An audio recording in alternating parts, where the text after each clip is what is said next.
Hook into. We can. You have finance Victoria. How can we get it? That's right. Canada have a lot of different rules. On one trail. Yeah. British Columbia has. And what we do is city go Victoria, so you go in the city, we go left, we go over the west side. Oh no, I want to make. No, Another it's, set of things. it's not private land. Whole different ball game. Some people, they travel. And then over the. See, there's not a lot of private land. British Columbia, no, Yeah, my wife very rare. right now. I don't know. So now she can, from lagging behind me. Hi, everyone. So we'll get started in just a minute. As people are logging on, we ask that you put your name and organization that you represent into the chat, just so we get a sense for who's here, and it may help us with follow-ups later on, especially if you include your email, that will help.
Days here and there somewhere. Maybe we'll go. My brother actually is for one of the spray pilot back when he was in high school. And a lot of times. Even though it happens all the time. Normally we do that on time between. I don't know what the. what the- Hard to- like crab meat. What do you on longer weekends, try to catch the Sunday, Monday. All right, it's a little bit after 12:30, so I think we'll get started. Thank you everyone for taking the time to attend this special joint meeting of the Regional Housing Needs Analysis Strategy Study. My name is Adam Oldenburg, and I'm communication and meeting analyst here with the Fargo-Moorhead Metropolitan Government. I'll have other members of our team introduce themselves in a moment, but first I just want to mention that this is a hybrid meeting, and we have people who are attending both in person here at MetroCog, as well as attendees who are online. With that, I'd like to pass it over to two members of the Housing Studies Consultant Team, Aaron Lonoff and Anna Galicchio, to introduce themselves and speak a little bit about their roles and specializations. Great. Thank you, Adam. Hi, everyone. I'm Erin Lonoff. I'm a principal with HRNA Advisors. We are a real estate and economic development and public policy consulting firm. My work focuses on public-private partnerships at its core. So working with both public and private sector clients to help cities and regions realize public policy goals that really align with the market context or market economics. I'm based in Minneapolis and work throughout the upper Midwest on housing, development, and investment strategies for cities, regions, and large landowners like universities or developers. And with that, I'm going to turn it over to Anna to introduce herself. Thanks, Erin. My name is Anna Galicchio. I'm an analyst with HRNA Advisors as well. I might primarily work in our housing affordability space. So I work nationally on housing plans as well as local housing policies, helping cities think through, what is happening within their housing market and how they want to be able to interact with it. And have been working on the Fargo project for over a year now. So it's been great to get to know this region. And I think we're going to pass it to Nicole to introduce herself, or I'm sorry, Adam, I'm going to turn it back to you to keep going with your intro. No, that's fine. What we might do right now, we might just do a brief round of introductions of everyone who's attending this meeting today. Just know this is a special joint meeting, created through direct invitation of the very elected officials and planning commissioners from Fargo-Moorhead, West Fargo, Dilworth, Horace, and Cascade counties. What I'd like to do first is start with people in the room here today, and maybe starting with my left, if you could give your name and which jurisdiction or organization you're with. Aiden Schaffler with MetroCog. Aaron Capps with MetroCog. Dan Barnesworth with MetroCog. Denise Colpack, Fargo City Commission. Chandler Esslinger, Fargo Cass Public Health. Jason Matson, Cass County Engineer. Keith Gotis, Cass County Planning and Zoning Commission. Tony Grenberg, Cass County Commission. Rocky Birch, Cass County Planning Commission. Mark Williams, Fargo Planning. Dave Pepcorn, Fargo City Commission. Paul Craddock, Lake County Commission. Lisa Kilby, Dilworth Planning Commission. Dave Steichen, Dilworth City Council. Greg Peterson, Mayor Horace. Jim Moloney, Mayor Fargo. You by Cass County Planning. Kim Staub, BBA. Kevin Garrett's Cass Clay Community Land Trust. All right, that looks like that's everybody in the room.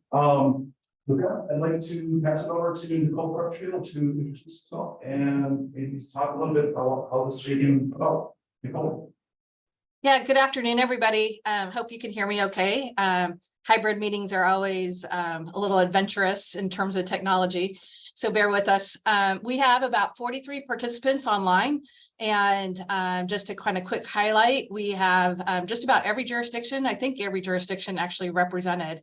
And in order to save time, we won't list off everybody, but just wanted to let you know we have over 40 people online here. And we've asked everybody to put their emails and who they represent on the chat, and between the attendees here at the meeting in person and online, we will have a lot of follow-up material. We hope this will be the start of a lot of good dialogue as we move forward.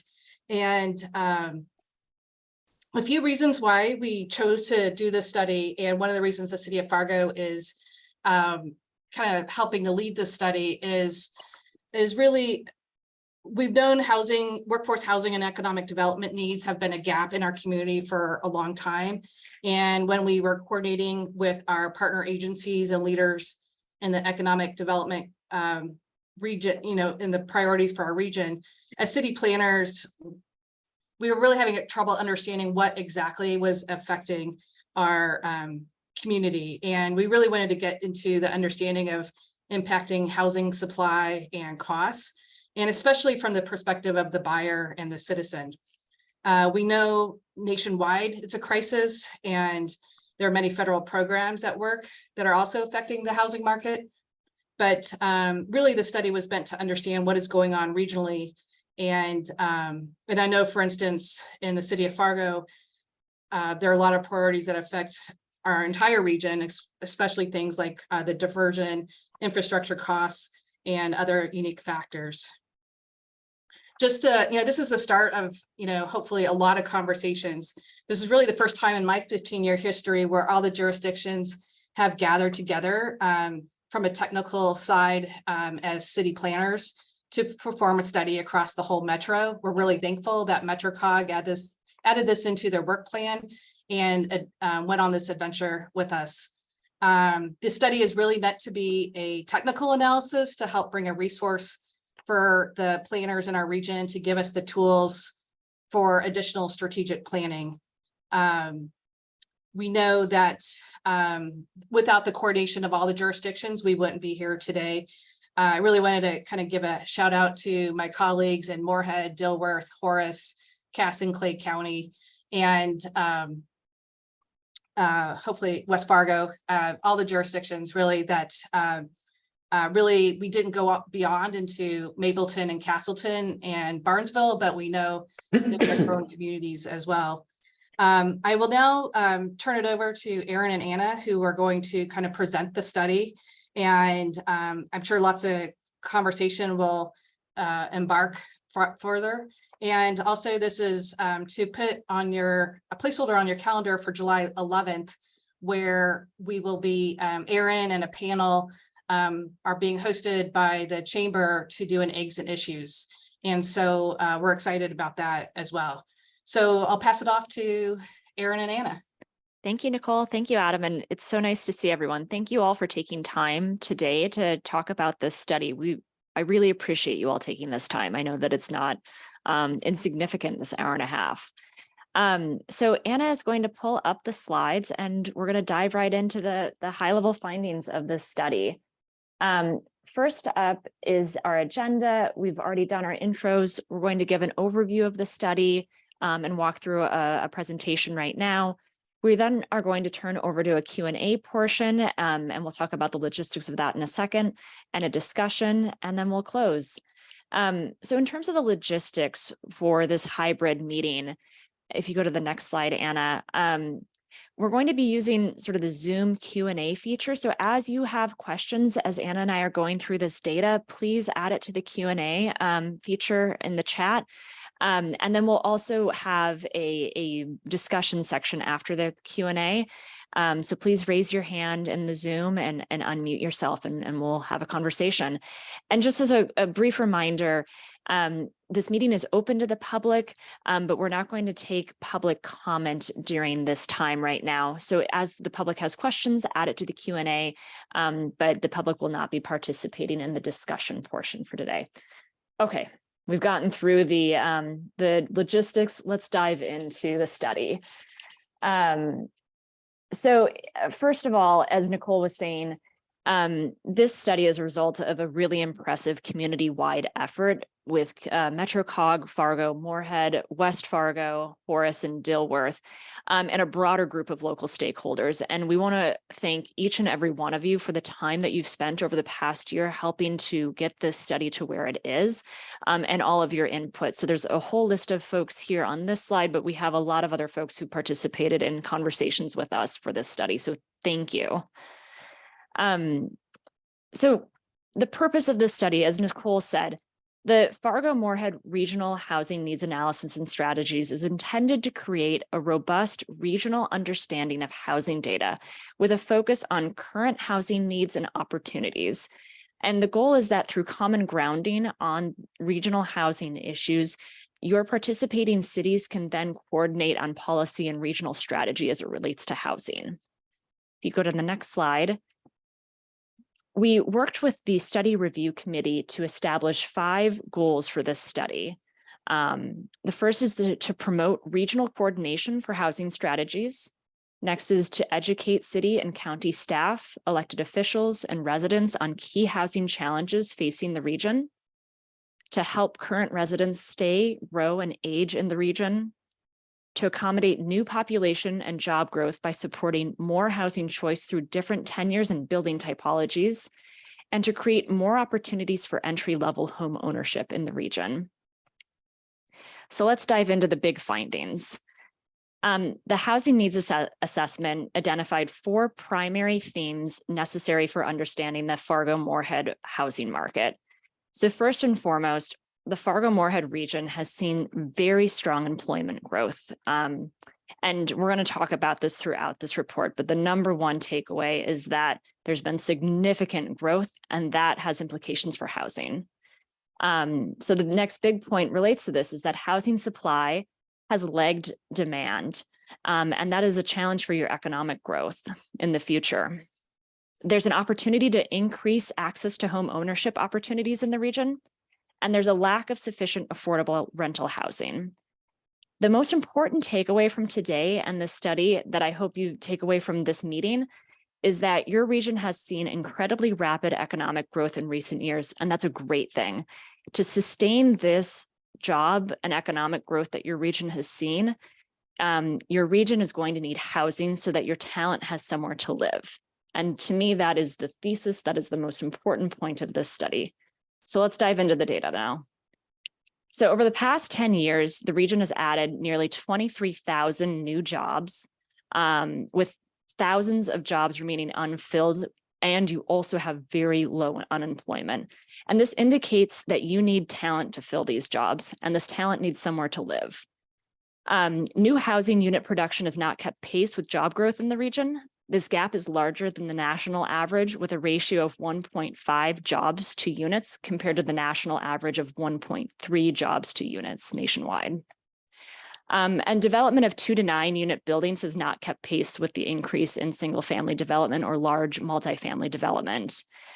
So you'll hear us say this a few times today, but just like your region's new jobs are diverse and are attracting lots of different kinds of households and families, your region also needs lots of different kinds of housing and price points to meet these needs. So if you go to the next slide, let's talk a little bit more about the economic growth that you guys are seeing. This rapid economic growth has resulted in an increasingly economic and racially diverse population in the region. You've had high growth in healthcare and manufacturing jobs, and these new jobs in your region have very high salaries, an average of $70,000 a year, which is slightly above your median income.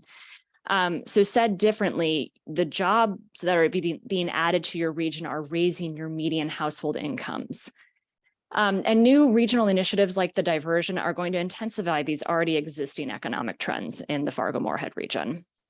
So if you go to the next slide, we then looked at a comparison to other cities in sort of the broader upper Midwest. So the big takeaway here is that relative to other cities in this broader region, your growth is truly impressive. You have faster job and population growth than many of your peer regions. So this chart shows your population relative to some of these other regions, the population change between 2010 and 2020, the job change during this time, and your cost of living index and your median household incomes. Fargo-Moorhead's region has a very strong economy and growing. So if you go to the next slide, housing unit development has not kept pace with job growth in the region. This gap is larger than the national average, as I said before. Again, this ratio of jobs to units is 1.5 compared to the national average of 1.3. So what this chart shows is the cumulative housing unit jobs and unfilled jobs since 2010. And what you'll see is that over the past 10 years, job growth has frequently been above cumulative housing unit growth. And when you layer in unfilled jobs, which is that dotted line, you see that there are even more unfilled jobs than housing units. When we compare this to the national average of jobs to housing units, the Fargo-Moorhead region has a much tighter housing market. If you go to the next slide, housing supply is limited across income levels for both homeowners and renters. And this is particularly true for renter and owner households earning less than $75,000 a year, which constitutes over half of the region's households.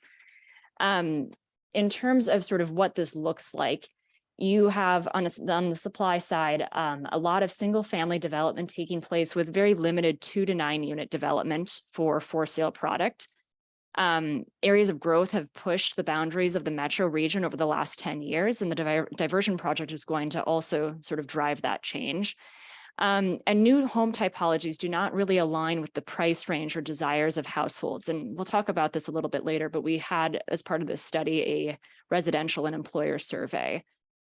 In terms of multifamily production, there's been a huge amount of multifamily production and an increase in that since 2010 or since 2010. It's declined slightly in recent years, but vacancy rates have also declined, really sort of indicating a very tight market for those multifamily rental units. We talk about this a little bit later, but interestingly, almost all renters want to be homeowners in the region. And I think this sort of relates also to the vacancy rates and what you have for multifamily production here. Construction costs, zoning restrictions, sewer capacity, and community pushback have limited multifamily production in some areas in the region. And there's a need for missing middle housing. So in terms of ownership opportunities over the last year, average prices of homes sold have increased by almost 20%. And there are limited new construction products that are affordable to your average resident in the region. And in terms of rental housing needs, on average, new multifamily units are targeted for the region's new high earners. And there's a gap that's being created in the supply for low income residents. So let's go to the next slide. Yeah, and what I wanted to just jump in, Erin, really quickly. I know there's a lot of text in this slide. What I want to make sure I'm highlighting here is that across all of the different types of housing, the supply is constrained in the Fargo region. And I really want to hit home that point. And that's impacting everybody, no matter what type of job you have, or if you're moving to the region or not, like new or have been in the region for a while, that is impacting everyone. And so, this is really getting at that point that the supply across the board is pretty constrained for both if you're a homeowner or a renter. Thanks, Anna. And actually, I'm going to turn it over to you for the next section. Yeah, and I think the next section gets into a little bit more when we're talking about for homeowners and for renters, what some of those constraints are and, how badly constrained those households are. So when we're starting, thinking about home ownership, there's a really strong opportunity for increased access to home ownership within that Fargo-Moorhead region. We wanted to highlight that the median income required to purchase the average home was $81,000 in 2022. And at this income, less than 20% of your renters can afford to buy a home. And so, thinking about the fact that a lot of renters want to be homeowners, for 80% of your renter population, they can't at this time, just because of where your price points are. And there also mortgage denial rates are higher for non-white households in the region compared to white households, as well as, we want flagging that 64% of senior renter households and 58% of single parent renter households are cost burdened, making homeownership increasingly challenging to access for these families as well. And when we're thinking about affordable rental housing, which is a really important typology as well, the largest share of rental housing need is among the most vulnerable households in the region. So these are families earning less than $35,000 a year, which indicates a growing need for workforce and affordable family-sized rentals, and additional funding sources for this production. Now, getting into some charts to kind of highlight this homeownership point, we compared to the US, Fargo-Moorhead's homeownership rate is a little bit lower. Some of that is driven by the fact that you have a lot of colleges and universities, which is we see elsewhere in the country. And it has declined a little bit in the past 10 years, which is a trend we've seen nationwide, but it is something that, can be an aspiration to be able to get that homeownership rate up higher, as it is something that can, increase equity for families, and is a really great opportunity for folks to be able to build wealth. And, I think flagging, when we had done our community survey, which I'm going to talk a little bit more about, when we had asked renters why they weren't able to reach homeownership yet, many cited lack of savings for a down payment and a low supply of affordable homes as the largest barrier. So, homes that are actually within their price point. And getting a little bit into mortgage denial rates. So these are when a household goes and seeks to get a mortgage and the mortgage is denied. This is kind of the distribution of those households and who those households are. And you can see that this is a mortgage denial rates are higher for non-white households, and obviously particularly higher for households making under $80,000 a year. But it's something that it really is a goal to be able to increase homeownership for all potential homeowners in the region. And then thinking about renters, when we are looking at the market, we think about cost burden. What that means to us is if you're paying less than 30%, if you're paying more than 30% of your income towards housing, you'd be considered cost burden. And severely cost burden is when you're paying more than 50% of your income towards housing. When you're looking at your renters that are making less than $35,000 a year, You know, for less than $20,000 a year, nearly all of your renters are cost burdened. 65% of them are paying more than 50% of their income towards housing, which is a really humongous amount of your budget if you think about it like that. And you know, I think that for many of these lower income households, it is a really big barrier for them being able to access other resources as well if they're spending such a huge proportion of their income on housing. And you know, in addition to, you know, we did some data analysis from see those charts. We also had done public engagement as well as a employer survey.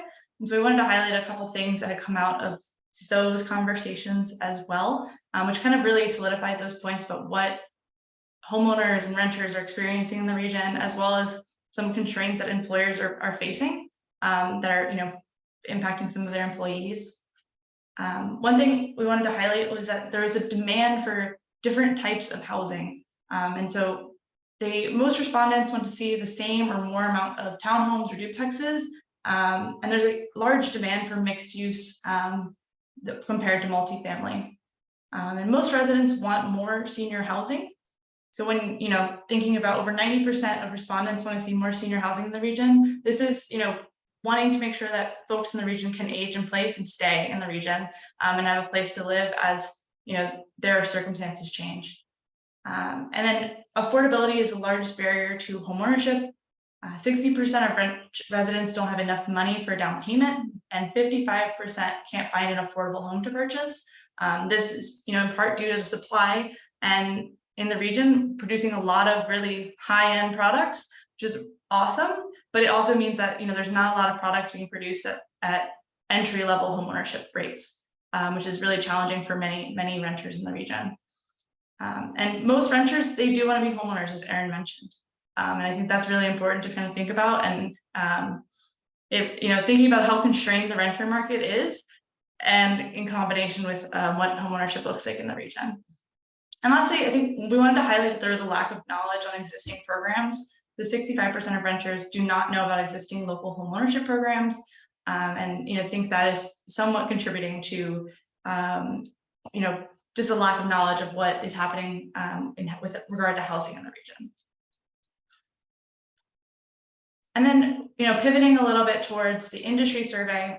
So housing does impact employee retention. So coming in behind, you know, really important factors for employees like compensation, culture, and quality of life, housing was the next most important factor.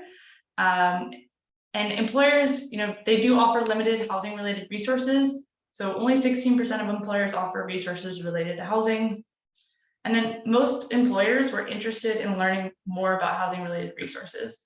And I think that this kind of excitement about how are we increasing housing access in the region is something that's really important. And we're excited to get to do a little bit more of that this summer, particularly at the upcoming Eggs and Issues meeting. And Anna, I just want to chime in on this slide. Yeah. That some of you might be sort of wondering why we surveyed employers in the region for a housing study. And I just want to make the sort of the point that going back to the top of this, that economic growth is tied to housing availability. And so we thought it was important to understand major employers in the region, their perspective on the housing needs and challenges as a way to sort of get to the bottom of your talent attraction and your economic growth, and sort of understand what employers can and can't do as they are attracting talent to the region. And with that, I'll turn it back to you. Yeah. So I think, you know, it's kind of summing it all up, Erin, thanks. That was a perfect transition. I think that in order to sustain the fast economic growth and high quality of life that you all have, the region has to deliver on a variety of housing types that are both affordable and attainable for both renters and homeowners. And, you know, I think that really is very clear, as Erin said, because of the job growth that you've had, extremely low unemployment rates. And, you know, in order to continue to grow, this is necessary. And I think, you know, one thing that we wanted to flag is that housing unit development obviously has not kept pace, as well as development of 2 to 9 unit buildings, which, you know, when we think about it, are that mid-size, so townhomes, small condominiums, And that has not kept pace with single family or multifamily development. And I think 67% of renter households earning less than $50,000 a year are paying more than 30% of their income towards housing. So that's a lot of numbers, and I struggled reading that one. What I think we want to take away from that is that there's a lot of folks that are cost burdened amongst your renters, and I think that's really key takeaway. And average prices of homes sold have increased by 18%, which is outpacing most renter incomes increases in the region. And so, taking all this into consideration, we have also done a little bit of a demand analysis based on some population growth metrics that MetroCog had put together in the past couple of years to really be able to understand what the additional unit need would be in the next 10 years. And so this has a lot of details on the slide, but I think what's really important kind of to highlight is that by 2032, you're going to need nearly 16,000 new units of housing. And while you are producing on that trend line, it is going to need to be continue to produce at that rate. Erin, did you have anything else you wanted to add about this slide? It's a big number. That's the short version. That's a big number. There's a lot of housing that needs to be produced, and we're going to talk in a few seconds about what that looks like. But the short version is that in order to meet this housing demand, you need more housing of all types and all price points. You need more housing in this region to keep up with job growth. Yeah, and I think to kind of hit this point home, while it's very feasible to hit this number, it's a big number, but where you're producing, it is feasible to hit it. I think what is really important to understand is what types of units are being produced. So what this chart is really highlighting is that, so in 2022, the average new construction price point was $425,000 a year. What the median household income was $71,000. And what someone could actually afford is $274,000. And so when you think about that, that's like nearly $150,000 difference right there in terms of what homes are being produced at and what they cost compared to what folks' incomes are. And so, less than 20% of renters and 50% of all residents are able to afford the average home value of $274,000. And, I think less than 30% of the region's residents can afford to buy a home priced at this amount, which is really is a very small fraction of the total. And I think we've talked about this a little bit already, but in the past 10 years, the region has produced a lot more multifamily units than in past decades, but there's still a significant pent-up demand for multifamily and affordable homeownership options. So the chart on the left is your total housing stock by typology, and so you can see over 50% is single-family homes. And in recent years, that has shifted to be a little bit more of an equitable distribution between single-family 50+ unit buildings and 10 to 49 unit buildings. But as you can see, very, very limited in terms of the new 2 to 9 unit typologies. And then, I think lastly, in terms of the future demand analysis, there will be an increased demand for affordable rental options for households that are making less than 100% of AMI as more residents become cost burdened. And so, getting back to this cost burden point, when, nearly 100% of your residents who are making less than $20,000 a year are cost burdened, as your population grows and as you're, bringing in new folks to fill new jobs, this is going to continue to be a pressure on these households. And so, there's going to be more and more increased demand for really affordable rental options. And I think going along with this point, as your senior households, percentage of senior households increases, there's also going to be a increasing demand for senior housing. And so, when you're looking at comparing all renters versus senior households, nearly 64% of your senior households are cost burdened, which, that is a really large percentage of all of your senior households in the region. And, as this group of folks grows, and as you have more and more senior households, this is going to continue to grow. And you're going to continue to see pressures and need for senior housing. I'll just add to this, Anna, that we've highlighted this particular cohort because those over the age of 50 are the fastest growing cohort in your region. And most of these households are currently cost burdened. And so in addition to the community survey that said the region needs more senior housing, the point is that the data backs it up. This is a significant need in the region. And it's a growing need because of the cohort that you have in this population group growing in the region.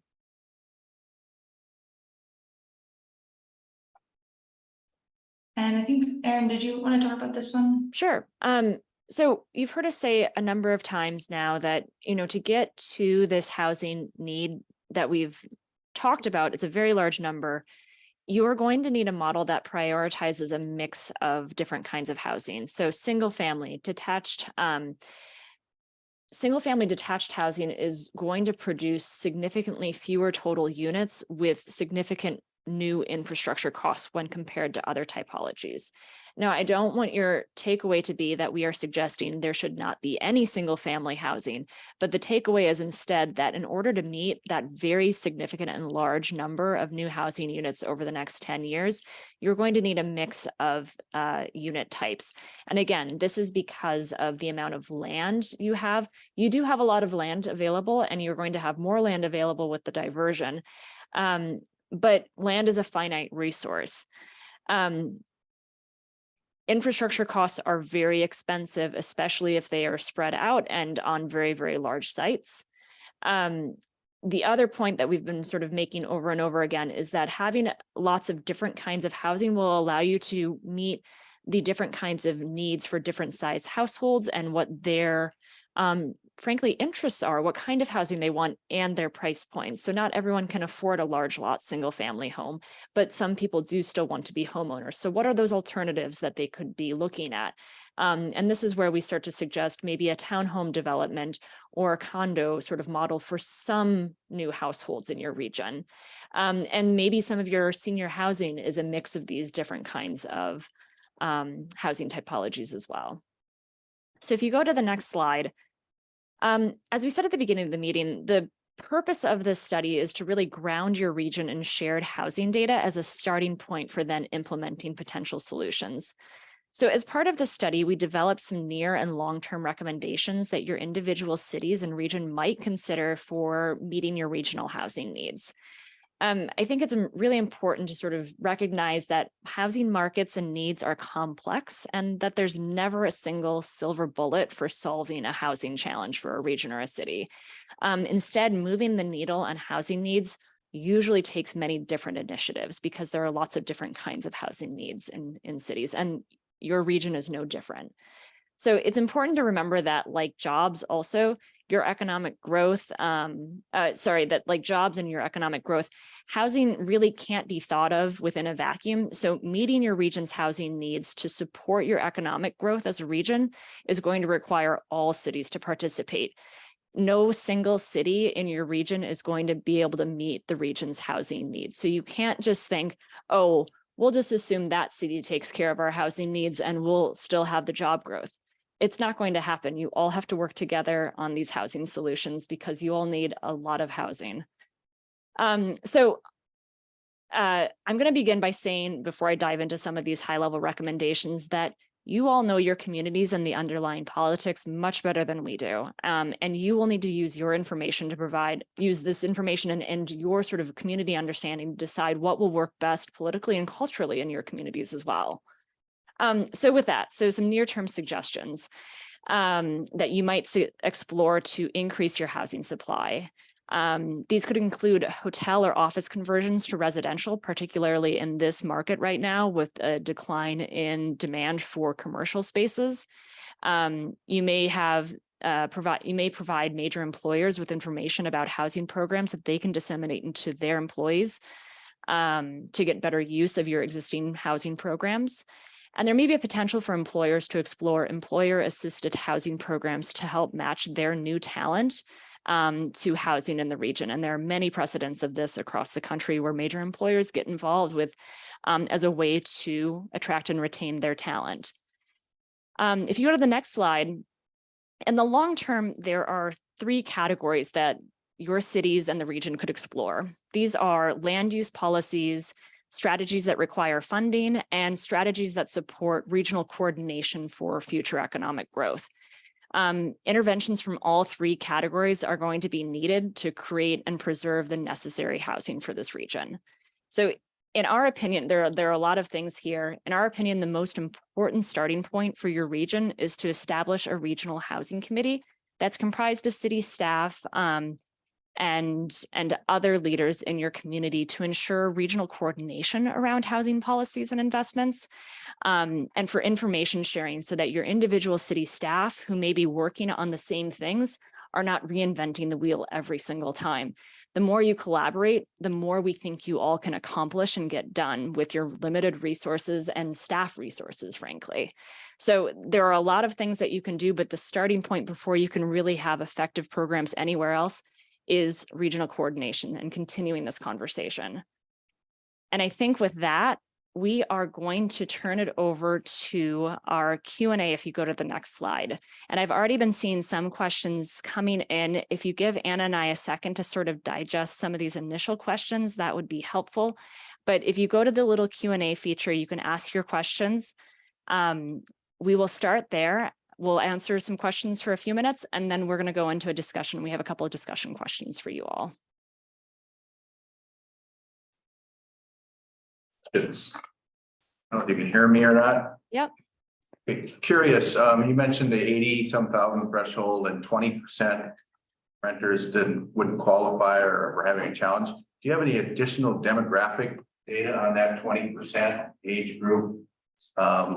Just a kind of a perspective on what population that represents. And then the second question on rents. What rents did you use for your eligibility or your ratio as far as apartment rents, location by city? Just curious if you have that data in a report that's forthcoming as well. Yeah, so that's a great question and a good starting point. So with our study there, we just walked through the sort of 30-page overview. Along with this is a 155-page report with all of our underlying data. That report summarizes the data at a regional level.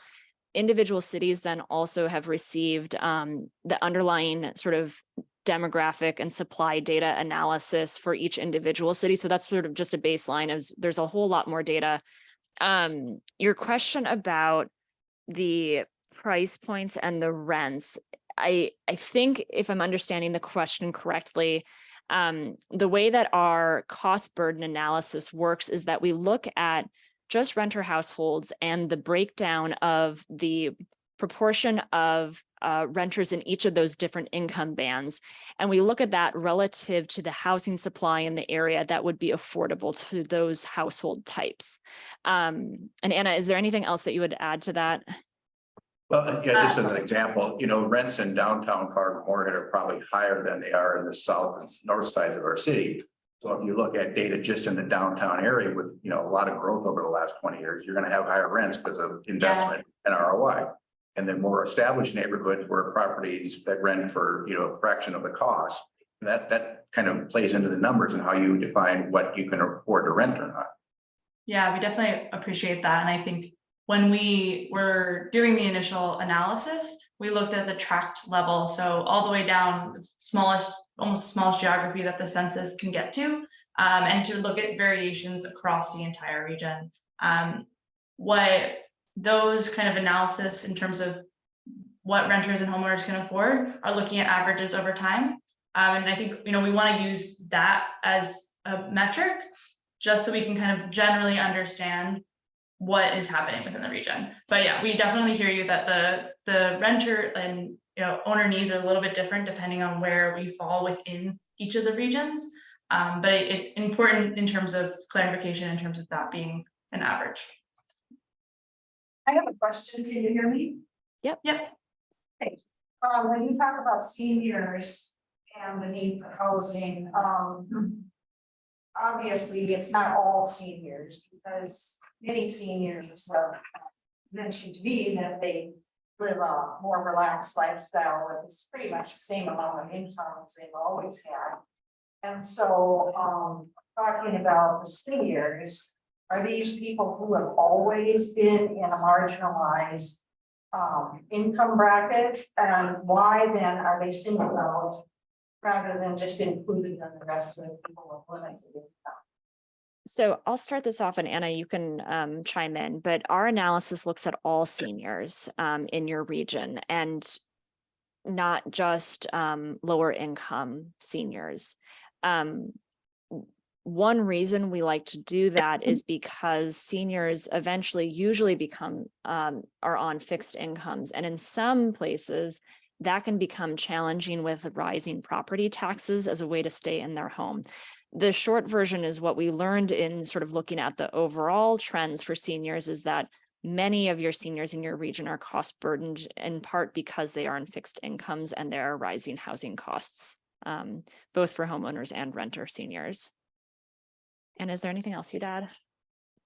Just wondering too whether I know for sure that there are tax deductions for seniors who are staying in their homes. Is there any way that those two correlate in terms of making that a greater possibility? I don't think I have data to confirm that. I don't think our data gets into sort of that nuance. No, yeah, I think it doesn't get into that level of nuance, but I think, that is a good point to acknowledge. Yeah. I have a couple questions unless someone else is going. So at the bottom of the last page, there's a couple of things. One talks about establishing a regional housing trust fund. So is that similar to what Fargo has, except a regional one? That's right. What you're talking about? That's right, exactly. So the idea would be that a regional housing trust fund, let me start over.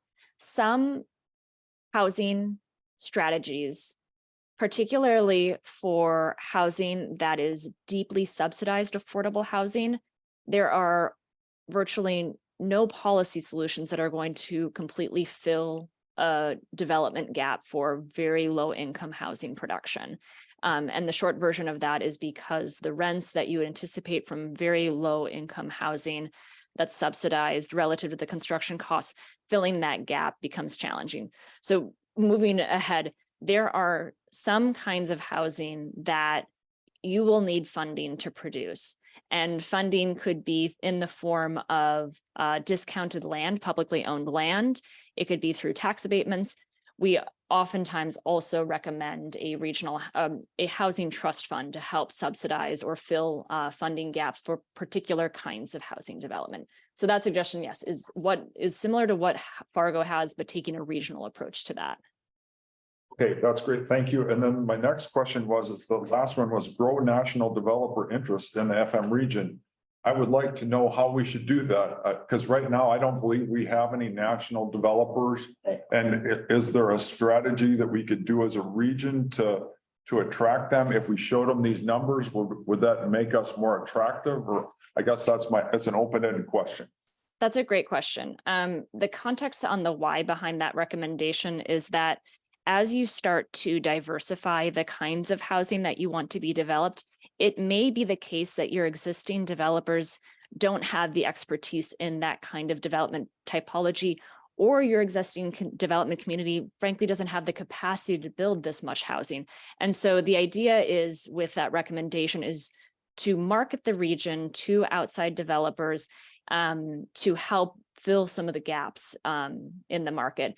In terms of how we've seen success with other regions and cities through the marketing of the sites, creating publicly available databases, using potentially some of the context and data that we have in our study here to sort of present, here's the opportunity in Fargo. We are growing rapidly. There's a lot of demand for housing. And that starts to demonstrate to those less familiar with this area, the sort of opportunity from the development community to work here. But can I just ask real quick? So then do you think like the EDC or somebody like that would be the person for all of us to work together? Is that the group that you would have do something like that? Or would it be a separate entity? That's my question. Yeah, that's a great question. I'm frankly less familiar with who the right entity is in your region. It might be that EDC. It might be this regional housing group that we're recommending getting together and sort of spearheading some of those regional strategies. It might be MetroCog. I'm not sure exactly who that leader is. But in general, I like to suggest that you tap into existing capacity and know-how on who else is doing sort of national thinking or marketing of the region. And there might be some sort of things that you can learn from and build from. I have a question, Denise Kolpak, Fargo, or comment, excuse me, similar to educating the employer group and offering employee incentives, to address this. Regionally, should we be thinking about policy initiatives? And on the North Dakota side, we just expanded the homestead tax credit program, relaxed the income criteria as part of that program, which targets seniors and those with disabilities. Also, we added a property tax relief legislation that is income-based. That is an immediate rebate with an application form. So did you talk about regionally policy collaboration? Yep, that's a great question. It is something that I would absolutely recommend in that regional group. And the idea being that you all should not have a race to the bottom, that you should coordinate on policies that make sense, don't hinder the market, but that don't put you in a place where you are competing against each other for sort of the bottom line. So I think there's a fine line to balance between those things of creating policies together that make sense within a market, but not having some city on its own, sort of not doing that as a way to sort of get an upper hand with development. So could I have a follow-up question to that? This is Mary Sherlin, Cass County Commission. How did you evaluate the impact of special assessments? Because certainly that has given some competition between the communities, but it's unique to this area. When you compare us on a national scale, how did you handle that? That's a great question, Mary. My first sort of upfront piece is that we did not analyze the technical sort of financial impact of the assessments, but we had a lot of qualitative conversations with both sides of the river. And one of the things that we heard over and over from the development community, and I believe from residents as well, is that my perception is that the assessment, although it was brought up frequently, it was not as much of a hindrance on people's choice about where they've lived. And what I mean by that is what I heard frequently is that there were reasons, not because of the price or the assessment, that people would choose the Minnesota side and why people would choose the North Dakota side. So I can't speak to the bottom line economic impact because we didn't analyze that, but anecdotally, it sounded to me like there were other reasons why people would choose where they lived because of the amenities of a particular community, because of what housing was available, given their preferences and the like. And I would certainly agree with that in my 25 years in real estate. But I guess what I'm wondering, if we're talking about housing affordability, an extra several $100s a month on a house payment has a huge impact. And I'm just wondering, how did you evaluate that when you're doing this study? Our study did not dive into the individual sort of pro formas of development, but instead looked at a higher level of these are the incomes of different kinds of households, and this is the price of these housing units. And that the assessments, but also mortgage rates are changing mortgage rates also really changes the affordability of the region as well. I think there are a lot of factors that go into sort of the nuance of the affordability within individual communities as well. So I'm sorry, I know that's not a very satisfying answer. One more question.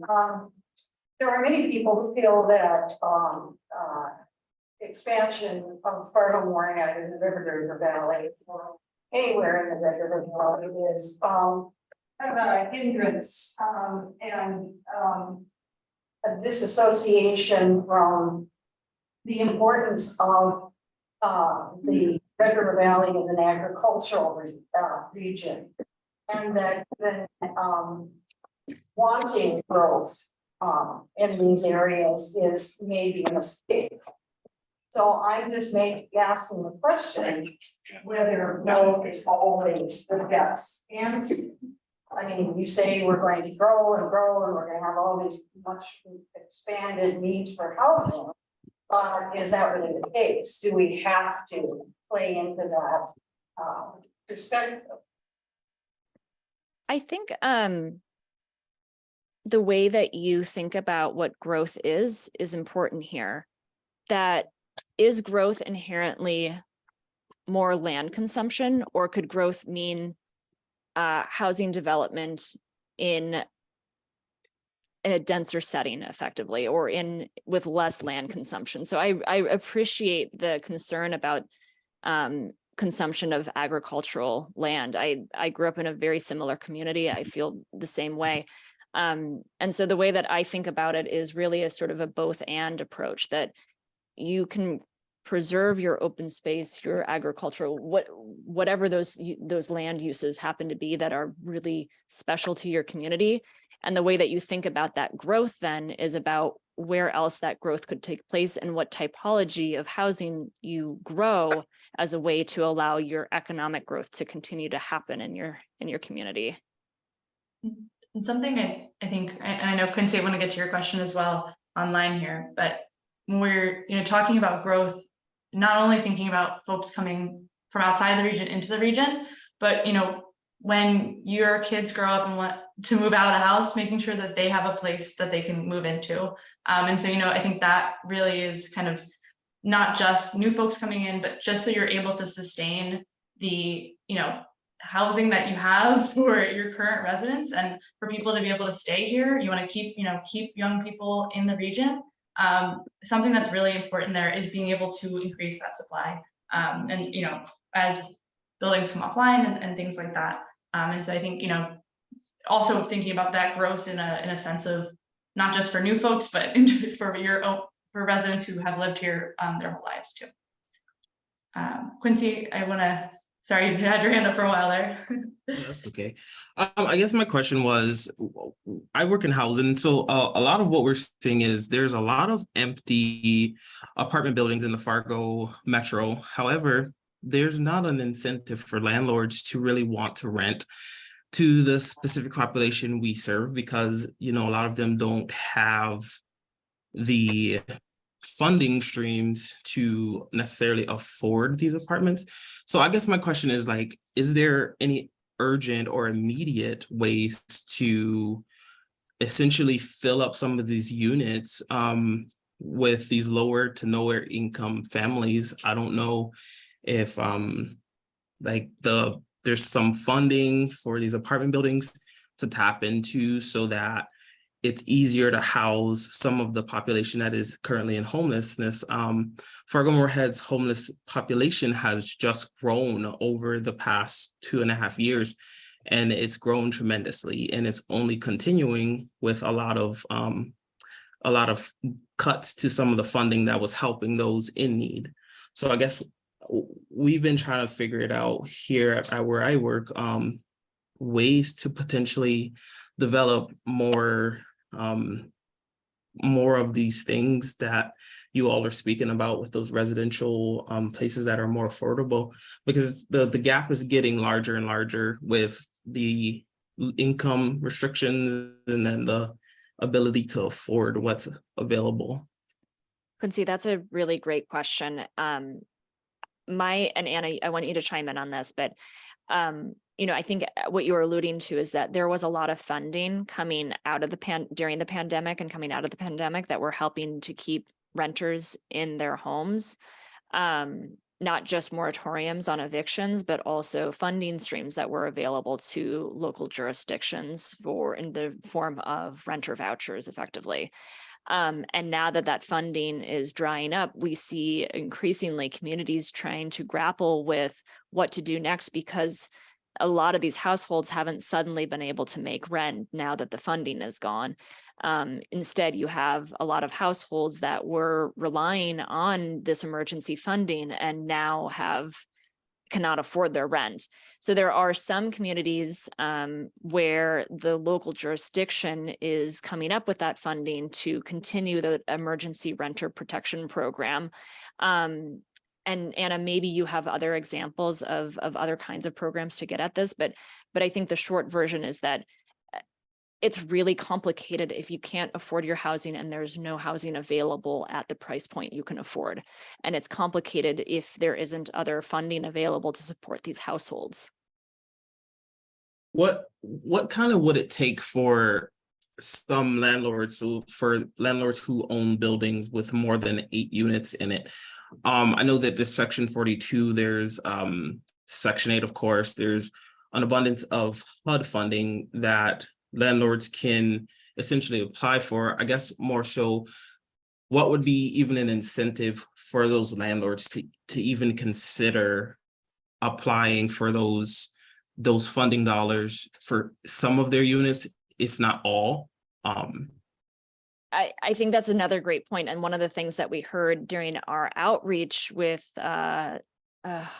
various groups, both private sector and those working in the affordable housing sphere, was that so the example of Section 8 vouchers and the acceptance of them, what we heard is that as market dynamics change, property owners' willingness to accept vouchers changes. So said differently, as your housing market heats up and there's more demand for housing relative to supply, your property owners don't have to accept Section 8 vouchers to fill their units. In fact, instead, they can fill their units with non-Section 8 voucher holders.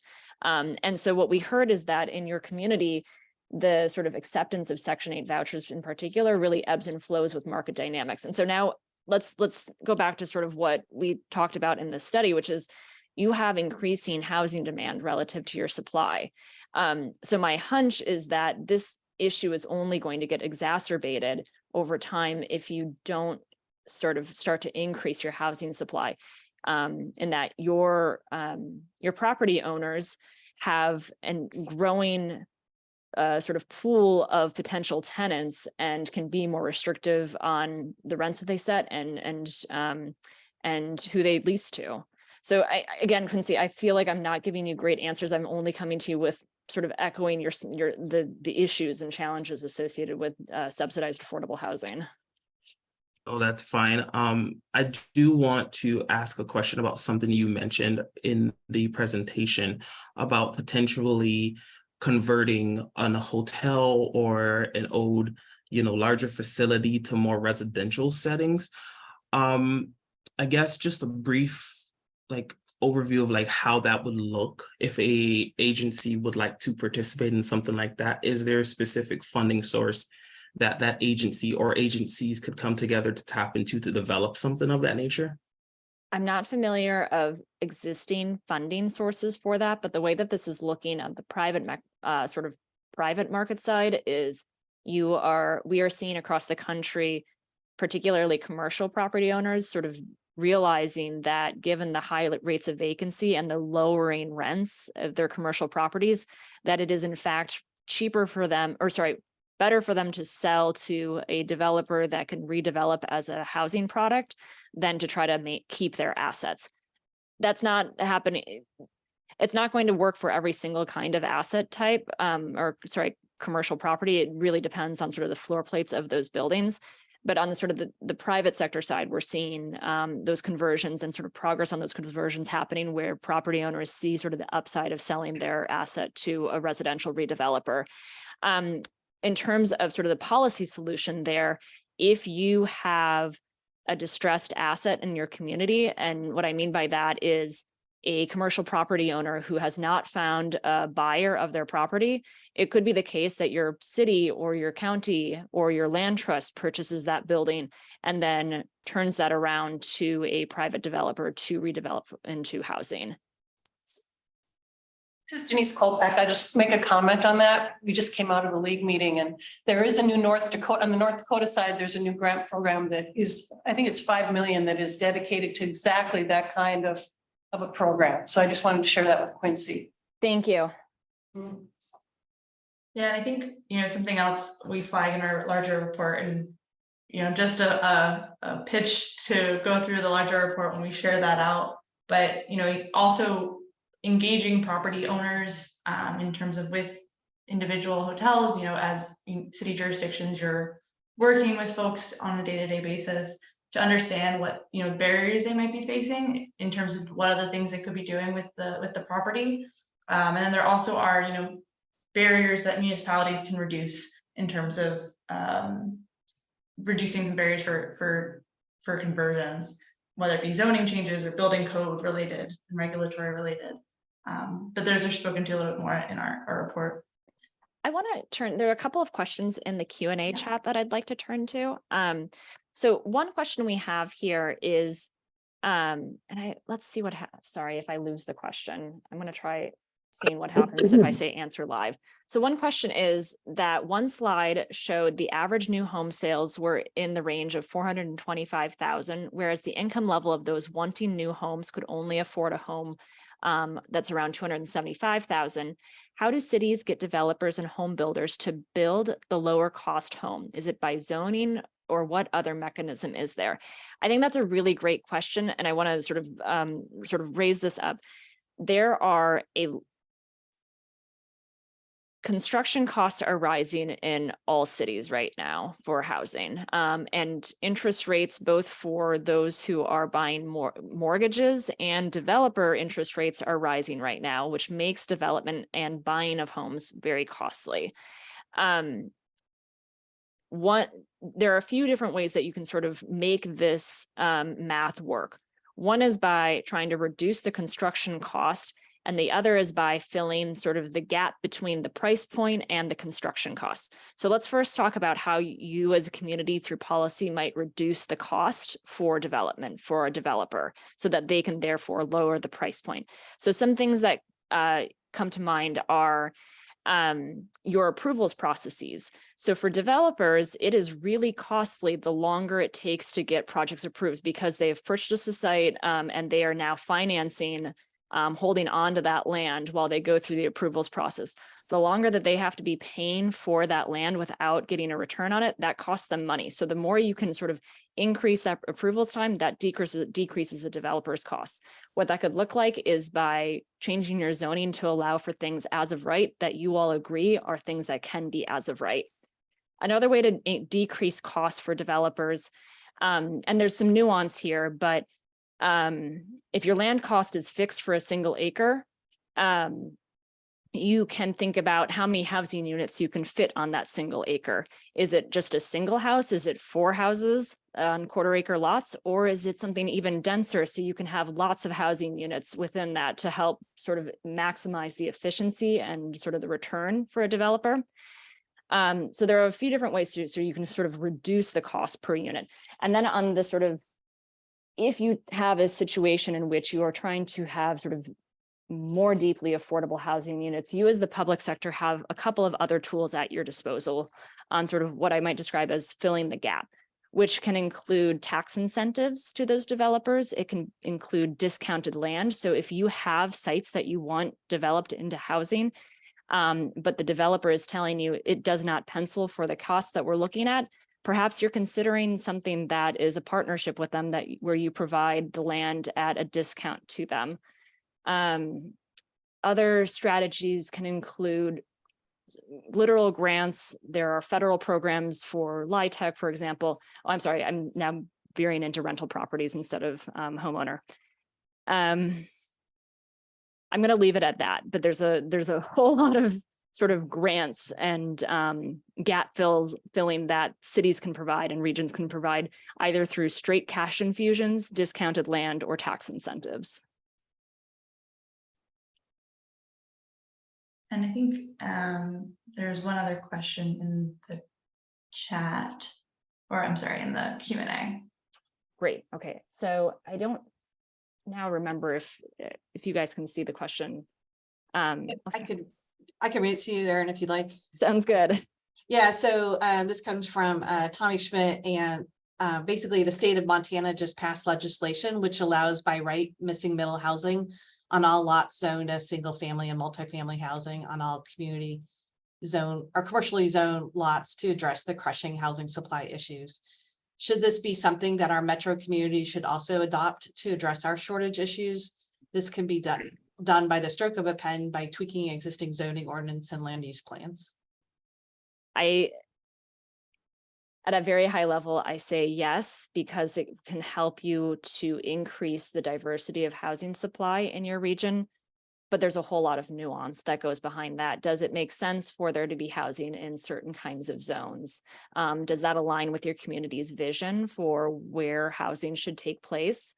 There's also some nuance about making sure that those codes are right and getting it perfected. So there are some places where they've allowed for missing middle housing in previously single family zones.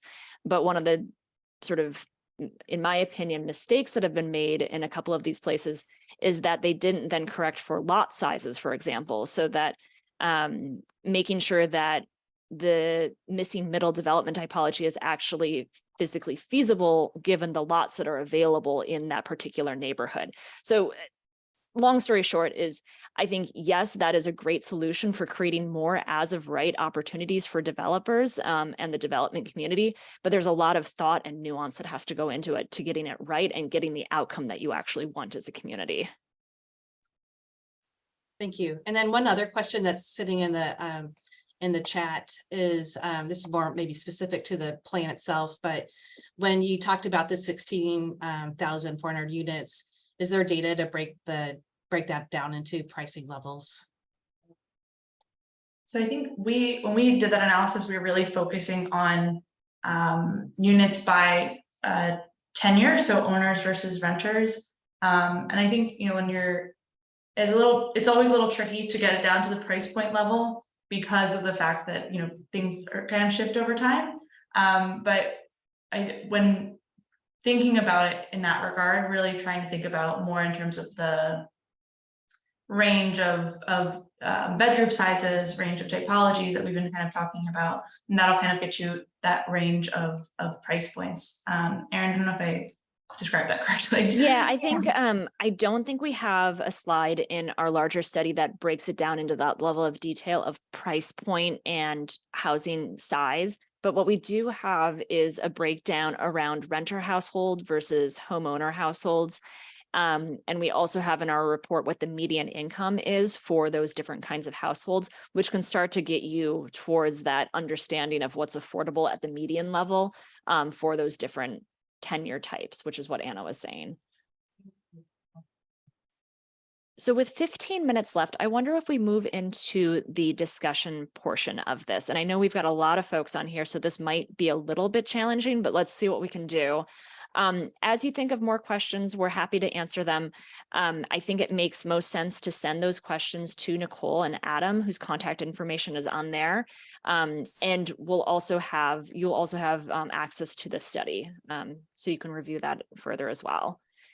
So in terms of the discussion questions, and I'm not sure if you're able to share your screen, but we would like to use this opportunity. I think, I could be wrong, it is rare to have this big of a group of leadership from the Fargo-Moorhead region in the same room, hybrid or not. And we wanted to use this opportunity to have you all talk about how you think your jurisdiction is going to use this information going forward and what your next steps might include.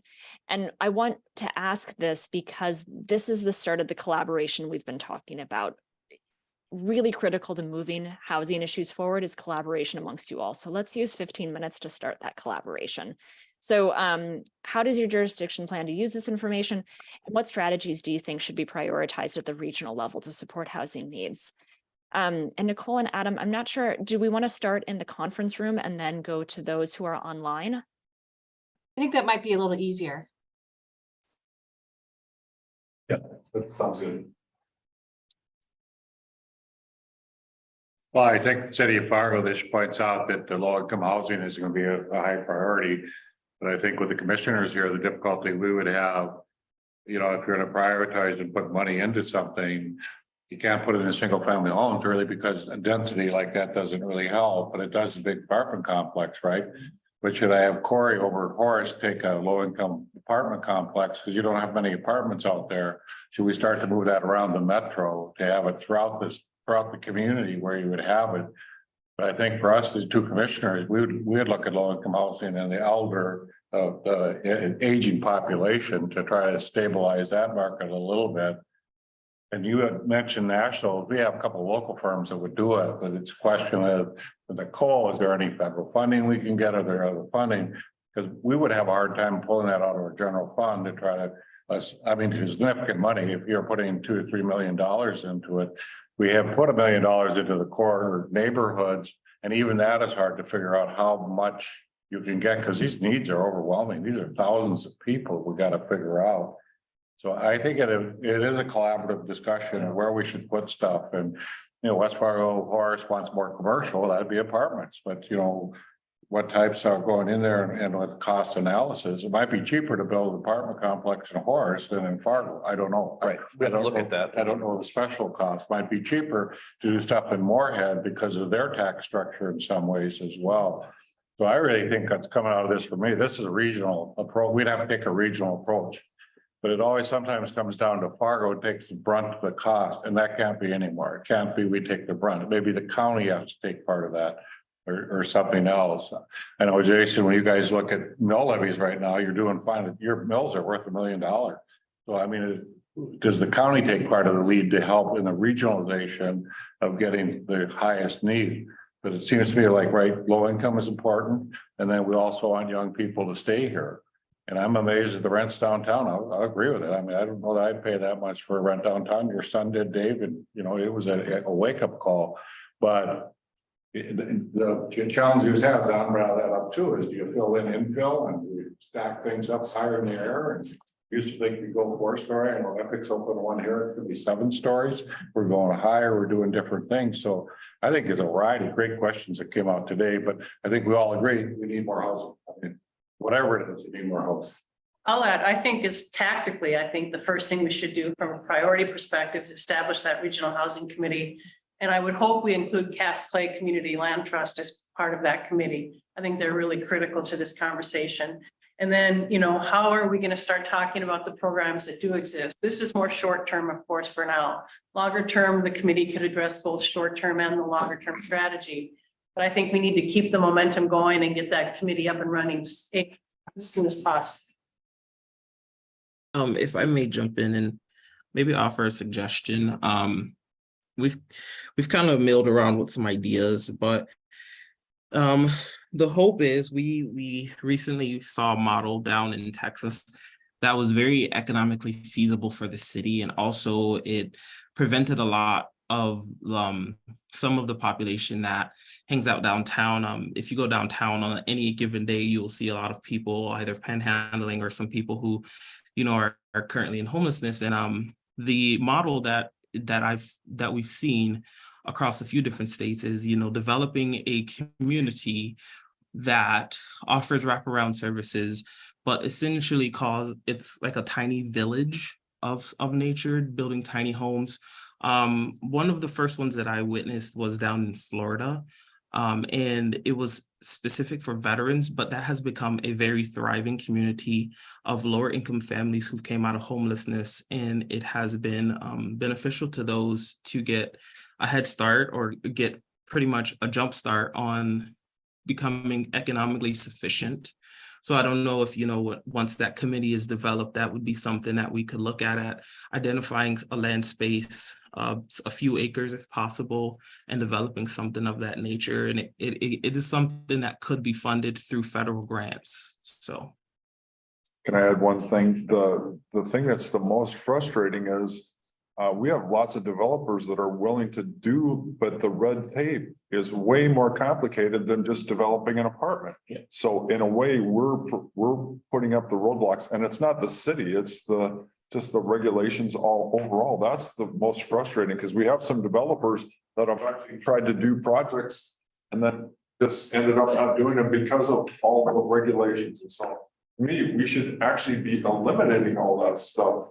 That's from my perspective, that's one of the things that's the most frustrating, I guess, because and tax incentives, we can do that, but there's so many regulations that a lot of developers are like, I just don't want to have to do all that stuff. Some of those regulations are above us that we have to deal with too. That's the other thing. And even if we sat down and was able to eliminate the red tape, once you're going up the food chain a little bit more, there's more of it, especially you start dealing with federal. Right? I mean, everybody knows that. So the Florida Housing Authority and Beyond Boundaries, they're excellent groups. And whenever we complete a senior low income housing, they're full. So we know that their demand is there, but we literally can't, the state will only give us so much each year for that. And that's us.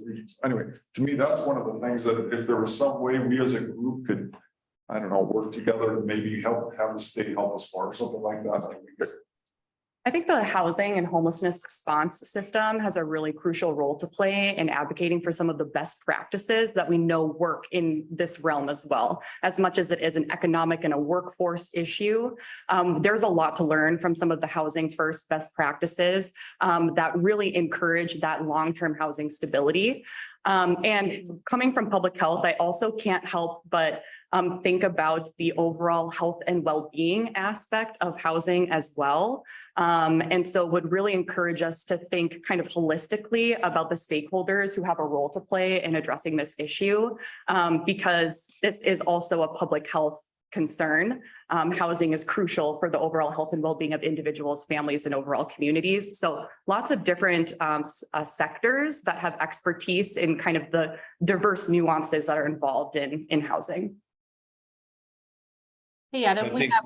Yeah, I was gonna say, I think this is a good start though. You know, we're getting kind of close here, but this is a good start. And I think this is kind of where some of this conversation starts taking place. Get all the jurisdictions together because this is a metro issue, not just a city or even a county thing. This is a metro involving the county, but everybody's in on this one. And we all know what the issues are. It's just, we got to kind of break it down a little bit because otherwise it's going to go overwhelming fairly quickly because it involves everything. It's the low income housing all the way up through just housing in general. What's that going to look like even 20, 40 years from now? All the decisions that are made now are in perpetuity. They don't change.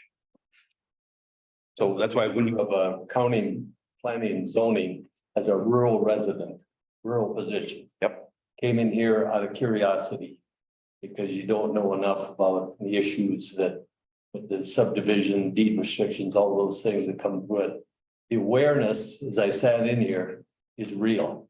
Of when the statistics were pointed toward me, this is a real, issue. Right. And I'll tell you, when representing, Durban Township is right on the cusp of, there's Mapleton Township that's starting to feel that.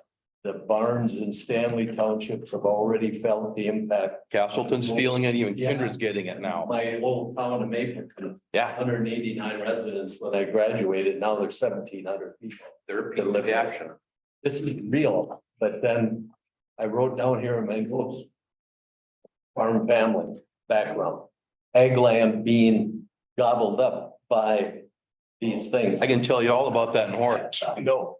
Exactly. And that it's a tough deal. It really is. We have a couple of folks on. I want to start talking about income growth. Sorry to cut off the room. We have a couple folks online too. I want to make sure that they have a chance to chime in.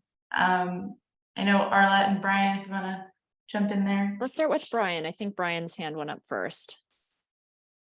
Hi, Brian Graftis with the Dilworth Planning Commission. I just wanted to echo, I couldn't tell who it was that made the point about the red tape, but we just approved a workforce housing project for the third time in 3 years. And each year they haven't been able to get the state funding. Now I realize we're crossing borders here in Minnesota. We have different issues to deal with than you do over in North Dakota. But we want these projects to come in. We also approved another project. It wasn't workforce housing. It's intended to more senior housing, but third time, I think that one was more related to costs going up. But very anxious to see those developments get started. And that is something, you know, I think we've heard as well on the Minnesota side about how the funding allocations happen. And there's a little bit more in the report, Brian. So I would definitely recommend checking out the full report. I was Thank about you. to say the With same the- thing, but the point being that, as I think you all know, it's a lot harder for the Minnesota side to get LIHTC credits, for example, because you all on the Minnesota side have to compete with the Twin Cities, while the North Dakota side has a much easier time relative getting some of those federal tax credits. And so that's another sort of difference between these two states with sort of the distribution of housing development. Let's go to Arlette. Yeah, I just wanted to echo the statements that have been made before about getting this regional authority of sorts, housing group together. You know, as I'm listening to all of the issues being brought up on the table here, I think somebody referred to this can be overwhelming. We've got to figure out the strategies that we focus on. And in fact, there could very well be different strategies for different housing types. And you know, it would be really wise, it seems to me, to come up with a regional plan that would include strategies for each one of those levels. And that's going to take a group to work on it for a while. So that would be just my comment.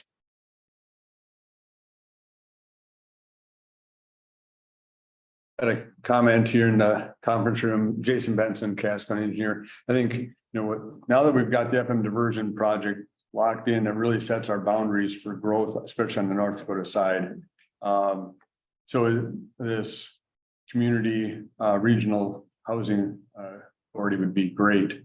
I think, you know, the other piece to it is having smart growth in where this new housing goes, because there is all these additional costs, whether it's transportation costs, building new roads, getting new infrastructure, water, sewer, all of those costs. So, you know, being able to look at not just the housing needs, but where the best, you know, suited places for, whether, you know, if it is in Horace, it's north of current West Fargo, north in their industrial park area that they're looking at, you know, north of the dunes when those get filled in and the diversions in. And we're going to see, I think, more and more opportunities for growth once the diversion is done in different parts of our community that aren't seeing growth right now because of floodplain considerations. And so grabbing a hold of that problem so we don't have, you know, an expansion of those transportation and other, you know, water, sewer needs, taking that money and putting it into some sort of funding mechanism to grow closer to the downtown or closer to other existing infrastructure. Which is true. I mean, because like right now, you know, Horace is kind of the main play because we've got the dry land, but once the diversion gets certified, you've got all that land coming back into play again. So you've got time to plan some of that. We do as a metro. What is that going to look like? Right now, we're kind of doing some stuff in real time in Horace just because of the growth factor, but you know, take some of those lessons learned and maybe apply some of that around as we look at the future here a little bit. Same thing like with West Fargo area. That's going to be another probably growth area once that comes into play soon. So just things to be aware of that as a group, which I assume we kind of want to do here as we look at this as a metro wide thing. There's some things we can take into account. The one thing that scares me is that when the diversion is done, there's urgency because we're going to get pressure.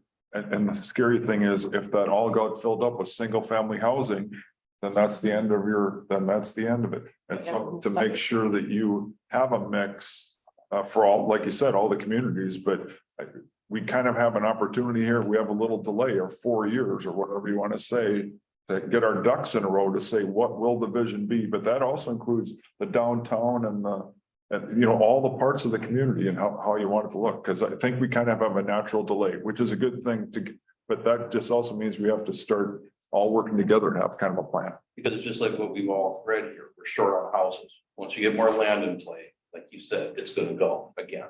So you want to have that plan in place. Everybody's on the same page when this does get developed. We all agree that's what we want it to look like.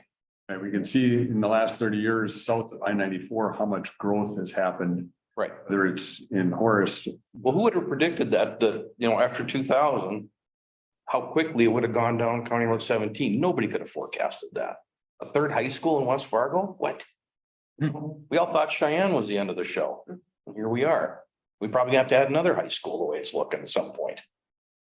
Yeah, I know we're running up against time. We really can't emphasize this point enough that you all, unlike many communities, have time still to work to put in a framework to address some of these challenges, but that time is shrinking rapidly. And so, really hitting home that setting up as quickly as possible a group to be able to really start thinking through these issues and implementing strategies region-wide.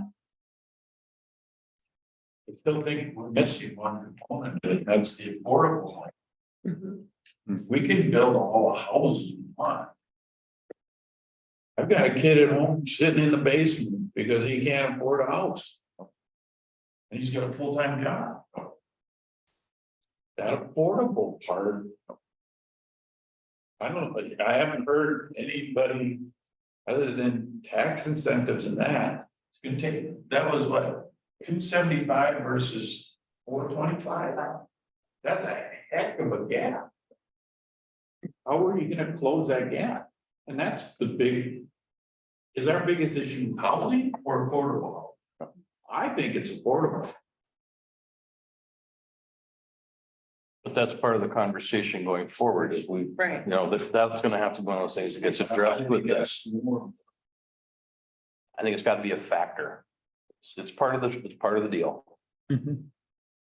My question would be, would we designate this committee through a specific agency, or would this just kind of be like an open forum for community members to participate in? What's kind of the idea about? And maybe that? this might be a good opportunity. Yeah, this might be a good opportunity for me to jump in here as some people might have to leave here. So as part of next steps, first of all, this has been fantastic dialogue. We really appreciate the care, concern, and energy in this discussion. We were afraid it might be a little quiet and silent, so this is great. And but we have a chamber event on July 11th, and certainly would love all of you there. These are great dialogue to start having this conversation at a larger space, with builders and other members of our community, getting this information. We wanted all of our elected and appointed officials to get this information at the same time and in advance of the chamber's eggs and issues. So that was our goal for today. And then I'll turn it over to Adam. As a staff planner, going back to Quincy's question of who helps lead this discussion, it's everyone. And, we know of some past studies and goals and roundtables to talk about workforce housing. And we're really appreciative of MetroCog, again, having that place to bring this discussion together as a place for gathering the conversation. And so I'll pass it off to Adam here to close us out. And thank you so much, Anna and Aaron, for leading us through this discussion today. Thank you, Nicole, and thank you to Aaron and all the questions and comments that we had. I'll first off by noting that we're anticipating in bringing this report to the MetroCog's policy board for recommended final approval likely in August or September.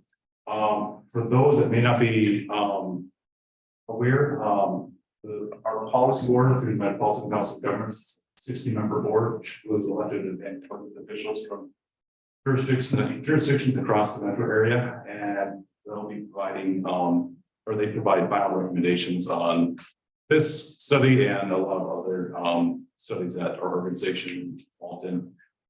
Regarding this regional housing committee, last thing that we did want to note is that in anticipation for the report's final approval in the coming months, MetroCog is in discussions in laying groundwork for this state recommendation of establishing a regional housing committee. As a council of governments and a metropolitan planning organization, our organization facilitates the number of cross-jurisdictional committees, commissions, and working groups to address different regional planning needs. So we'll be looking at this regional housing committee to coordinate items such as housing policies, investments, and other strategies. So that's that we can meet our region's housing needs. So we'll have to stay tuned for the study's final approval and us getting this committee set up. But with that, unless there's any final comments, thank you everyone for your time here today, and have a good rest of your day. Thank you. Okay, so Thank you. I think it's a good thing, like, that's why the county